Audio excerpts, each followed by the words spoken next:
Bien, yo le pido permiso, Rolón, porque hoy vamos a hablar de Sigmund Freud. Oh, qué bueno. Así que no de sus teorías, ni del aspecto científico, que es el más importante, por más que yo no desdeñaría su prosa, de las mejores del siglo, seguramente, ¿no? Pero vamos a contar hoy algunas excentricidades y manías de Freud. Freud nunca consiguió eludir la molestia profunda que le producían algunas cosas de la vida cotidiana. Por ejemplo, desde chico desarrolló una firme antipatía por la coliflor. Plenamente justificada, desde luego, ¿no?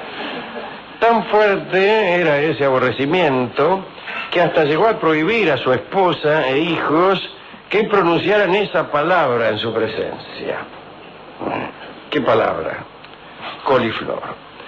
Tampoco podía soportar ver un pollo asado, ni comerlo ni hablar, pero tampoco podía verlo.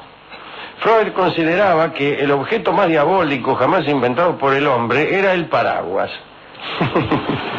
No dudaba, según cuenta su hijo, Martín, en empezar a los bastonazos si alguien lo rozaba con su paraguas en algún día lluvioso. También odiaba las bicicletas y decía que debía prohibirse su uso, en especial en los sitios de veraneo. Aseguraba que la velocidad que desarrollaba ese invento era un peligro para la integridad de los paseantes. Odiaba el teléfono y muy pocas veces lo usó, a pesar de que su casa en Viena, tal vez porque era médico, fue una de las primeras en tener línea telefónica. Es cierto que Freud nunca atendió él mismo el teléfono cuando alguien llamaba y tampoco marcó jamás un número por su cuenta. Marcó es un decir, nos pidió él mismo a la operadora, que era como se usaba en ese entonces, ¿no? Un detalle que puede entristecernos, Rolón, ¿no? A Freud no le gustaba la música, le era absolutamente indiferente. Prohibió que en su casa hubiera piano y se negaba a entrar en un sitio donde tocara una orquesta. Bueno, eso está bien, por ahí. Si uno quiere conversar con una mina, no va a entrar en un sitio donde está tocando una orquesta que no escucha lo que dice. Aparte, parece que no tenía el más mínimo oído musical y encontraba que los valses vieneses eran ensordecedores y ruidosos. Cierta vez, dijo de Johann Strauss, a quien odiaba: las obras de arte ejercen sobre mí una fuerte impresión, sobre todo las obras literarias y las esculturas, menos frecuentemente los cuadros. Hay en mí una disposición analítica que lucha con la emoción cuando no puedo saber por qué estoy emocionado, ni qué es lo que me embarga. Pero en lo que a música refiere no hay ni siquiera algo que hablar. En la Viena de comienzos de siglo, dice el biógrafo, que debe ser Ernest Jones. Sí, claro. Es el biógrafo de Freud. Freud no escuchaba nada, no tenía ganas de escuchar nada. En cuanto a los despliegues amorosos de Freud, que usted conocerá, fueron un poco pudibundos. Bueno, Freud era un hombre muy conservador, pero muy conservador, ¿no? Tenía, usted lo debe saber mejor que yo, pero me parece recordarlo, más allá de lo que diga este informe. Él atendía pacientes de 8 a 13, de 13 a 14, corríjame si me equivoco, de 13 a 14, hora del almuerzo, ¿no? El tipo se hacía servir el almuerzo a todo lo que da, porque después se daba un paseo y después tenía consulta, que no sé lo que sería la consulta, que hablaba con otros macanudos. Sí, probablemente tuviera diálogo con algún otro analista en formación. Claro, de 15 a 16. Después 16, paciente, otra vez, y después a la noche escribía hasta tarde. Así que era un tipo muy metódico y siempre cumplía este mismo horario, incluso los paseos los hacía por los mismos lugares. Tenía los discípulos, a las personas que querían verlo, tenían que esperarlo durante el recorrido en un lugar que también ya estaban establecidos, que es donde él daba bolilla. De ahí lo esperaba. Así que era un tipo muy conservador en casi todas sus opiniones, ¿no? Incluso en sus relaciones con el judaísmo. Era un judío muy conservador, a pesar de que no era un hombre que creía, desde luego no era creyente, pero sin embargo sus procedimientos eran los de un creyente, ¿se entiende esto? Bien, pero era en amores muy pudibundo, y más aún teniendo en cuenta la posterior indagación que le hizo en sus asuntos. Cuando tenía 16 años, conoció a una muchacha que se llamaba Gisela Flus, que era la hija de unos amigos de sus padres. No le pudo dirigir la palabra y estuvo 3 años enamorado sin decirlo, hasta que volvió a verla y se desengañó por completo. Jones, el biógrafo, no dice que desde esos tiempos hasta que conoció a quien iba a ser su esposa, no tuvo ningún sentimiento amoroso. Las mujeres no le importaban demasiado. En una carta al Dr. Putnam, en 1915, abordó de una manera muy permisiva el problema de la libertad que debía concederse a los jóvenes en el terreno de lo sexual. Y agregaba, y esto lo digo, aunque yo mismo me haya aprovechado muy poco de esa libertad.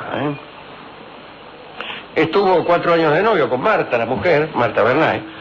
Antes de casarse, la conoció en 1882 en un almuerzo familiar. Parece que era muy delgada, Marta, pálida y demasiado educada.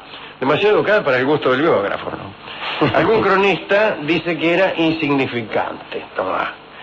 Por lo que respecta al propio Freud, hay que decir que no la halagaba demasiado. En las cartas la describe de un modo terrible, ¿no? Citemos una, tenemos aquí las cartas de Freud. Vamos a abrirlas. Sé muy bien que no eres bella en el sentido que lo entienden los escultores y los pintores. Si te empeñas en que le dé a las palabras su estricto sentido, me veré obligado a confesar que no eres una belleza. Ve. En la carta siguiente le escribió, no olvides que la belleza es pasajera y que hemos de pasar una larga vida juntos.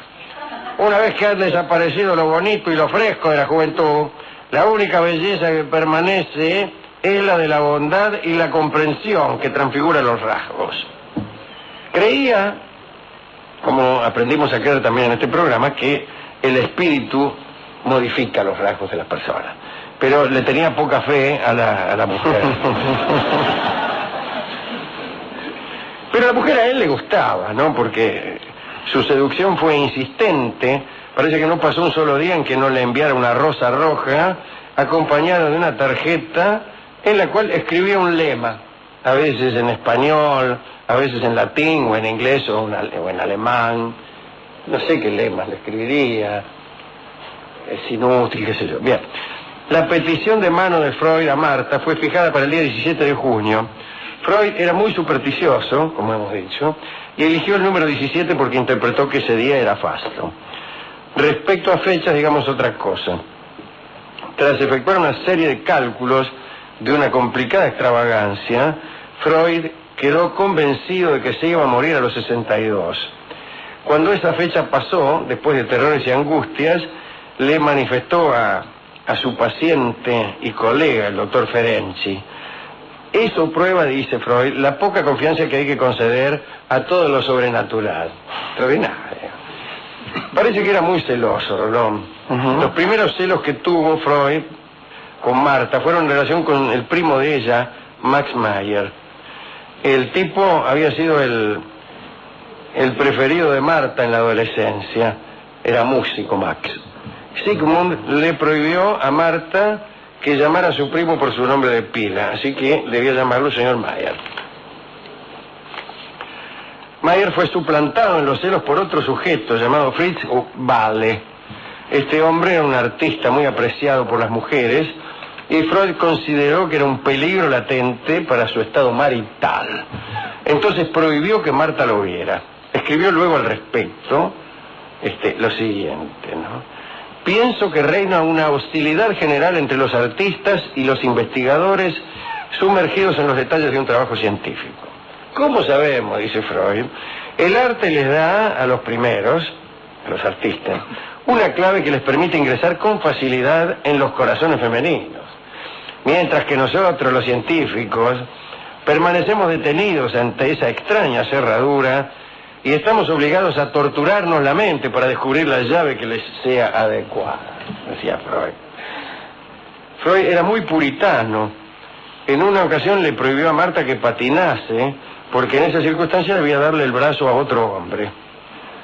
Freud dijo que hubiese sacrificado gustoso su mano derecha si con eso consiguiera sacarse de la cabeza la idea de que Max Mayer y Fritz Wahle le habían gustado a Marta. Su sufrimiento era tan agudo que quería sumirse en un sueño eterno, deseo de muerte. Todo eso lo describió más tarde, ¿no? Como celos excesivos, deseo de muerte, y bueno, él mismo lo había sentido en su relación con Marta. Un último asunto que pocas veces he citado como referente en los inicios de los descubrimientos de Freud. Entre los autores que lo ayudaron al descubrimiento del psicoanálisis, hay que citar a Ludwig Borne, un hombre que vivió entre 1786 y 1837. A Freud le regalaron sus obras completas cuando tenía 14 años. Y cuando años más tarde Freud incitaba a sus pacientes a que hablaran con entera libertad, usando lo que usted sabe, ¿no? Asociaciones de ideas, etcétera, obedecía, según se dijo, a lo siguiente. Freud había quedado impresionado por el texto de Borne titulado «Cómo llegar a ser un escritor original en solo 3 días». Borne aconsejaba, a los aprendices de escritores que se encerraran durante 3 días para dedicarse a anotar, sin falsedad ni hipocresía, todo aquello que se les pasara por la cabeza. Decía Borne: escriba todo lo que piense de sí mismo, de sus mujeres, de la guerra turca, de Goethe, del juicio final, de sus superiores, y al cabo de 3 días quedará usted estupefacto viendo cuántos nuevos pensamientos que jamás habían sido expresados han surgido de usted. Varias décadas más tarde, después de haber vuelto a leer eso, cuando Freud visitó el cementerio de Père Lachaise en París, la tumba de Ludwig Borne fue la única ante la cual decidió inclinarse. Bien lo recuerdo, ¿no? Usted sabe que verdaderamente era muy aficionado a la escultura. Cuando él estuvo en Florencia en el año 1913, pasó 3 semanas mirando el Moisés de Miguel Ángel y tomando medidas y apuntes y viendo cuáles habían sido los procedimientos del artista, cuáles eran las proporciones que usaba. Le gustaba muchísimo la escultura y despreciaba verdaderamente la música. ¿No? Bueno, y usted sabrá, así como trataba a los hijos, la mujer lo trataba, tenían un trato raro, ¿no? Sí, señor. Él quizá no la respetaba mucho, incluso pensando con medidas actuales, ¿no? Realmente. Ella lo atendía tan bien que por ahí le ponía el dentífrico en el cepillo de dientes, y él se dejaba hacer todas esas cosas, pero incluso debe haber escrito él algo parecido a esto, que ella no entendía mucho de lo que él hacía. Nunca la consultaba ni de otras cosas. Y ella en cambio lo cuidaba en las cuestiones domésticas, y supongo también que con los hijos él tenía una relación muy jerárquica. Sí, tiene una relación muy particular, ¿no? Sobre todo con Ana, quien yo siempre me he reído mucho porque digo, aquel que hizo toda la teoría de esto del Edipo y todas estas cuestiones, un día se enojó con Melanie Klein porque dijo: usted tengo que tomar a mi hija. No, sí, seguro. Sí. No hacía caso de sus propias recomendaciones, sí, pero para nada, en absoluto. Está bien eso, ¿no? Está bien. Bueno, ¿a quién quiere dedicar esto? Bueno, vamos a nuestro amigo Pancho Sierra, desde luego. Claro, Sigmund Freud, a sus amigos. A Ferenczi, ya que usted lo ha nombrado, claro, que era su discípulo, Ernest Jones, su bibliógrafo. Y sus amigos iresiarcas, sí, los que lo acompañaron hasta que él se peleaba. Más tarde, temprano. Con Jung, claro. Es terrible su pelea. El suizo, decía él. Sí. Él le decía el suizo porque en realidad casi todos los que integraban el grupo eran judíos.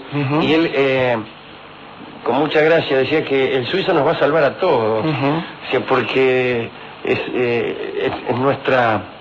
nuestro salvoconducto para entrar en la ciencia no judía, ¿no? Pero después se enojó, después le cambiaban, ¿no? Usted sabrá, cambiaban en sus propias obras, había modificaciones donde él nombraba a Jung, después ponía un ex analista. Sí. Sí, incluso usted sabe que Freud era un hombre que antes de dar a conocer sus escritos pasaba mucho tiempo, años a veces, hasta que él los comprobaba, y el único escrito que Freud sacó así, digamos, que lo escribió y lo sacó, es uno que se llama Introducción del Narcisismo, porque justamente era para pelearse con Jung. Entonces, como no tenía tiempo para probarlo y para esperar, y ya era un pésimo enemigo, realmente era un tipo muy, muy rencoroso. Sí, sí, y en un sentido del humor, ¿no? Cuando para permitirle salir, los nazis le obligaron a firmar como que él había sido bien tratado, él firmó y agregó como postdata: me han tratado tan bien que le recomiendo el nazismo a todo el mundo. Fue un hombre muy valiente también, él murió de cáncer y ya en sus últimos días el dolor era muy, muy grande y querían darle morfina y él dijo que prefería morir atormentado antes que dejar de pensar. Está bien eso. Así que se lo dedicamos a él. Nos encontramos desde luego aquí ante un problema, porque a Freud no le gustaba la música. Pero este es un programa de radio que más que espacio maneja tiempo. Claro. Debemos dedicarle alguna poesía. Pero bueno, vamos a traicionarlo y vamos a escuchar un tango freudiano, que es el tango Sueño Querido, ciertamente. El que se consideraba un heredero de José. Sí, señor. Sí. Hubiera soportado siquiera el tema de este tango. Sueño Querido canta Carlos Gardel.